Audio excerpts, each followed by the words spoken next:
ആദിലെക്കുറിച്ചും അതേപോലെ തന്നെ നമ്മുടെ ബിൻസിയെക്കുറിച്ചും ഒക്കെ റെന ഫാത്തിമയും മസ്താനിയും അനുമോളും സംസാരിക്കുന്ന ഒരു വീഡിയോ മീൻസ് ആ ഒരു ഇതായിരുന്നു ലൈവിൽ നടന്നുകൊണ്ടിരുന്നത്. അപ്പം അനുമോൾ ആദ്യം തന്നെ പറഞ്ഞു കൊടുക്കുകയാണ്, ഈ ഫ്രണ്ട്ഷിപ്പ് എന്നൊക്കെ പറയുന്നിടത്ത് ഞാൻ നല്ല രീതിക്ക് വാല്യൂ കൊടുക്കുന്ന ഒരാളാണ്. നമ്മൾ ആരും പുറത്ത് ഇങ്ങനെയൊന്നും അല്ലല്ലോ ബിഹേവ് ചെയ്യുന്നത്, നമ്മളിങ്ങനെയായിരുന്നോ അല്ല. അപ്പം മസ്താൻ ചോദിക്കുക, റെന നിന്നെ ഞാൻ ശരിക്കും ഞെട്ടി, നീ ഇവിടെ വേറെ വന്നപ്പോൾ വേറൊരാളുടെ പോലെ. അപ്പോൾ റെന പറയുന്നുണ്ട്, മസ്താൻ നിന്റെ കാര്യത്തിൽ ഞാൻ ഞെട്ടി, എല്ലാവരും പല രീതിയിലാണ് ഇവിടെ ബിഹേവ് ചെയ്യുന്നത്. അപ്പോൾ അനുമോൾ പറയുന്നുണ്ട്, ഞാനും ഇങ്ങനെ അല്ല, ഞാൻ വീട്ടിലൊക്കെ എൻ്റെ പേരൻസിൻ്റെ അടുത്താണെങ്കിലും എൻ്റെ ഫാമിലിയിൽ ഫ്രണ്ട്സിനോടത്തൊക്കെ ഞാൻ ഭയങ്കര കൊഞ്ചലും ഭയങ്കര കുട്ടികളായിട്ട് നിൽക്കുന്ന ഒരാളാണ്. എൻ്റെ ചേച്ചിയുടെ മോൻ്റെ അടുത്തൊക്കെ ഞാൻ അവരുടെ ഏജിലുള്ള ആളെ പോലെ സംസാരിക്കുന്നു, അത്രയും ഉള്ള ഒരാളെ പോലെയാണ് ഞാൻ നിൽക്കുന്നത്. അപ്പം പക്ഷെ നമുക്കിവിടെ മെച്യൂറായിട്ട് നിന്നാലേ പറ്റത്തുള്ളൂ, കാരണം നമ്മൾ നിൽക്കുന്ന സ്ഥലം വേറെയാണ്. നമ്മളിവിടെ കൊഞ്ചിക്കാനും നമ്മളെ കെയർ ചെയ്യാനൊന്നും ഇവിടെ വേറെ ആരും ഇല്ല. അപ്പോൾ എന്നെ പറയുന്നുണ്ട്, ഞാനും ഇങ്ങനെ അല്ല, ഇങ്ങനൊന്നും അല്ല ഞാൻ ബിഹേവ് ചെയ്യുന്നത്, ഞാനും മുതിർന്നവരോടൊക്കെ നല്ല രീതിക്ക് റെസ്പെക്റ്റ് ചെയ്ത് പെരുമാറുന്ന ഒരു വ്യക്തിയാണ്. മസ്താനി പറയാണ് ഞാനും ഇങ്ങനെയല്ല, പക്ഷെ ഇവിടെ വരുമ്പോൾ നമ്മുടെ ക്യാരക്ടർ മാറിപ്പോകും. അപ്പം റെന ചോദിക്കുന്നുണ്ട്, മസ്താനി നിനക്ക് എന്നോട് എങ്ങനെയാണ് ദേഷ്യം വന്നതെന്നുള്ള രീതിയിൽ. മസ്താനിക്ക് റെനയോടും റെനയ്ക്ക് മസ്താനിയോടും. അപ്പം റെന പറയാണ്, നീ വന്ന ടൈമിൽ എന്നെ കുറേ കളിയാക്കില്ലേ പുതപ്പിനടിയിലുള്ള വിഷയത്തിലും അതേപോലെ ബോയ് ഫ്രണ്ടിൻ്റെ കാര്യമൊക്കെ എടുത്തിട്ടില്ലേ. അപ്പം മസ്താനി പറയാണ്, നിന്നെ ട്രിഗർ ചെയ്യുന്ന ആ കാര്യങ്ങളൊക്കെ നൂറയും ആദിലൊക്കെ നിന്നെ ട്രിഗർ ചെയ്യാൻ വേണ്ടിയിട്ട് അതൊക്കെയാണ് യൂസ് ചെയ്തിട്ടുള്ളത്. ബോയ് ഫ്രണ്ടിൻ്റെ ആലിബിൻ്റെ കാര്യങ്ങളൊക്കെ യൂസ് ചെയ്തിട്ടുള്ളത്. നിന്നെ ഇമോഷണലി തകർക്കാൻ ആലിബിൻ്റെ കാര്യങ്ങൾ പറഞ്ഞാലേ പറ്റത്തുള്ളൂ എന്ന് എനിക്ക് മനസ്സിലായി.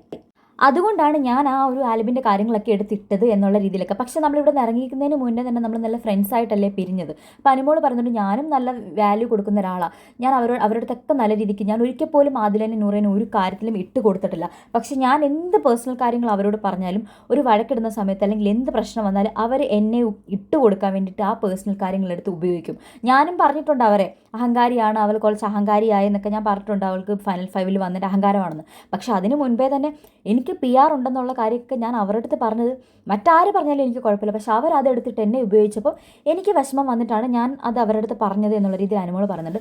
അതേപോലെ ശൈത്യയോട് മിണ്ടാത്ത കാര്യം അനുമോളോട് ചോദിക്കുമ്പം കട്ടപ്പ എന്ന് വിളിച്ചത് കൊണ്ടാണോ ശൈത്യം മിണ്ടാത്തത്, നീ എന്തുകൊണ്ട് അതിൻ്റെ ഒരു ക്ലാരിഫിക്കേഷൻ കൊടുത്തില്ല എന്ന് അനുമോളോട് ചോദിക്കുമ്പോൾ അനുമോൾ പറയാണ്, ഇടി ഞാൻ കട്ടപ്പയെന്ന് ഇവർ വിളിച്ചത് കേട്ടപ്പോൾ ഞാൻ ചുമ്മാ വിളിച്ചതാണ്, കാരണം ആദ്യം ഞാൻ വിചാരിച്ചത് ഇവരും എന്നെ തെറ്റിക്കാൻ വേണ്ടി ഉപയോഗിച്ച വാക്കാണെന്ന്. പക്ഷെ ഞാൻ വെറുതെ വിളിച്ച് നോക്കിയപ്പോൾ അവൾ അതിൽ ട്രിഗറായി. പിന്നെ അവൾ എൻ്റെ അടുത്ത് മിണ്ടാൻ വന്നിട്ടില്ല. അതിന് മുൻപേ തന്നെ ഇവൾ പതുക്കെ നൈസായിട്ട് എൻ്റെ അടുത്തുനിന്ന് മാറുന്നുണ്ടായിരുന്നു. അപ്പോൾ ഈ കട്ടപ്പ വിളിക്കുന്ന അവൾക്ക് ഇത്രയ്ക്കും ദേഷ്യമുള്ള കാര്യമാണെങ്കിൽ അല്ലെങ്കിൽ അവൾക്ക് ട്രിഗർ ആവാൻ മാത്രം എന്താണ്, അവൾ ഒറിജിനലി കട്ടപ്പയാണെങ്കിലല്ലേ അവൾ ട്രിഗർ ആവത്തുള്ളൂ.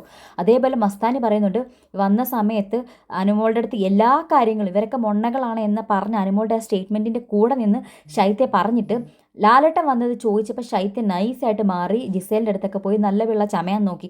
അന്നേരമാണ് പുറത്ത് കട്ടപ്പ എന്നുള്ളൊരു പേര് വീണത്. അപ്പോൾ അനുമോൾ പറയുന്നുണ്ട്, അത് മാത്രമല്ല കാര്യം, ഞാൻ അവളുടെ അടുത്ത് എന്തൊക്കെ പേഴ്സണലായിട്ട് കാര്യങ്ങൾ പറഞ്ഞിട്ടുണ്ടോ അതൊക്കെ അവളുടെ അടുത്ത് ഉപയോഗിച്ചു. ലാസ്റ്റിലെ നിമിഷത്തിലും അവൾ അതേ കാര്യങ്ങൾ തന്നെ ചെയ്തു. അപ്പോൾ റെന ഫാത്തിമ പറഞ്ഞിട്ടുണ്ട്, എനിക്കും വേണമെങ്കിൽ അനുമോൾ പറഞ്ഞതിന് അനുമോൾക്കെതിരെ ഉപയോഗിക്കാമായിരുന്നല്ലോ. ശരിയാണ്, അനുമോളും റെന ഫാത്തിമയും കൂടെ പേഴ്സണലായിട്ട് കാര്യങ്ങൾ സംസാരിച്ചിട്ടുണ്ട്, പരസ്പരം ഈ അവരുടെ കാര്യങ്ങളിൽ അഫയറിൻ്റെ കാര്യങ്ങളൊക്കെ സംസാരിച്ചിട്ടുണ്ട്.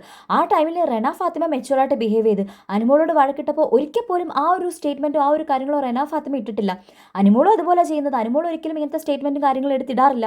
അപ്പോൾ ഇവർ തമ്മിൽ പരസ്പരം അങ്ങനത്തെ ഒരു റെസ്പെക്റ്റും ഒരു മെച്യൂരിറ്റിയും കാണിക്കുമ്പം ഈ റെന ഫാത്തിമയെക്കാട്ടി മൂത്ത ആൾക്കാരായിട്ടുള്ള ബിൻസിയും ശൈത്യയും ആദിലെ നൂറയൊക്കെ ഒരു പ്രശ്നം വരുമ്പോൾ പേഴ്സണലായിട്ട് പറഞ്ഞ കാര്യങ്ങളാണ് ഉപയോഗിച്ചുകൊണ്ടിരിക്കുന്നത്.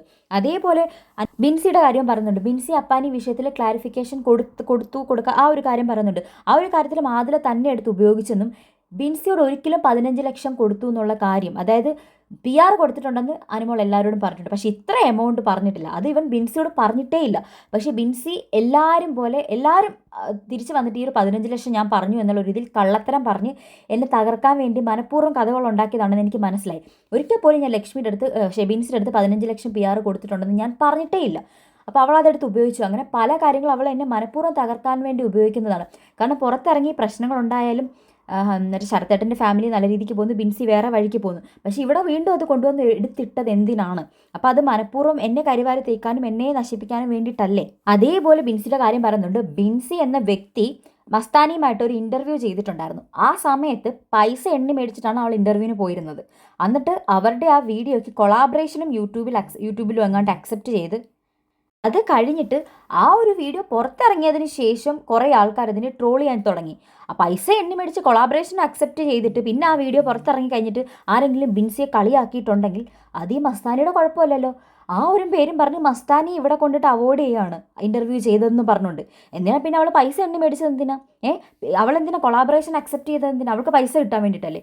ഇതെല്ലാം ചെയ്തിട്ട് പിന്നെ മസ്താനിയുമായിട്ട് യാതൊരു ഗെയിമും ഇല്ലായിരുന്നു. എന്നിട്ട് ഇവിടെ വന്നിട്ട് ആ ഒരു ഇൻ്റർവ്യൂവിൻ്റെ പേരും പറഞ്ഞ് ബിൻസി മസ്താനിയുടെ തലയിൽ കയറാൻ നോക്കി. അപ്പം ഇതൊക്കെ ബിൻസിക്ക് ആദ്യം തന്നെ ഔട്ടായി പോയതിൻ്റെ ആ ഒരു വിഷമം, ഇവിടെ വന്നിട്ട് കുറച്ച് ഷോ ഇറക്കണം എന്നുള്ളൊരു തോന്നൽ, ഇതൊക്കെയാണ് ശരിക്കും പറഞ്ഞാൽ അവിടെ നടന്നത്.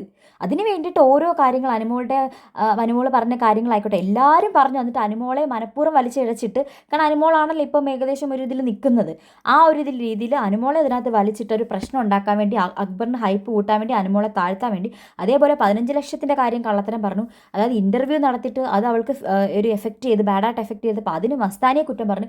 ഇങ്ങനത്തെ ഉള്ള കാര്യങ്ങളൊക്കെയാണ് ഇവരിവിടെ ചെയ്തുകൊണ്ടിരിക്കുന്നത് എന്നൊക്കെ റെന ഫാത്തിമയും അതുപോലെ മസ്താനിയും അനുമോളും കൂടി ഇപ്പോൾ സംസാരിച്ചുകൊണ്ടിരിക്കുകയാണ്.